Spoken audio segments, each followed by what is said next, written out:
યોગ દિવસ પૂર્વે ભુજની લાલન કોલેજ ખાતે યોગ શિબિર તેમજ આરોગ્ય કેમ્પનું આયોજન કરવામાં આવ્યું હતું, જેમાં આચાર્ય સહિત વિદ્યાર્થીઓ અને પ્રોફેસરો મોટી સંખ્યામાં જોડાયા હતા. યોગ શિક્ષક સમીર સોલંકીએ જણાવ્યું હતું કે યોગ એ માત્ર કસરત સ્વરૂપે નહીં, પરંતુ નિરંતર આરોગ્ય જાળવણી માટે જરૂરી છે.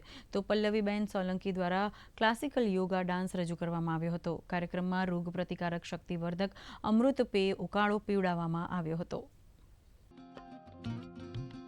ખાસ કરીને આપણા સ્વાસ્થ્ય માટે બહુ જરૂરી છે અને યોગ દ્વારા આજે એનામાં ઘણી બધી રિસર્ચ પણ થતી હોય છે, સંશોધન થતા હોય છે અને આજે વિશ્વ આખું યોગને અપનાવી રહ્યું છે. સમગ્ર સ્વાસ્થ્ય માટે ઉપયોગી છે, શારીરિક, માનસિક, આધ્યાત્મિક.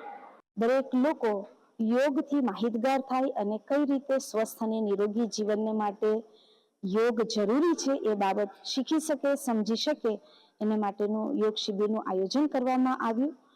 તેની સાથે સાથે તમામ પ્રકારના રોગોને માટે શક્તિવર્ધક અમૃતપેય ઉકાળાનું પણ પાન કરાવવામાં આવી રહ્યું છે.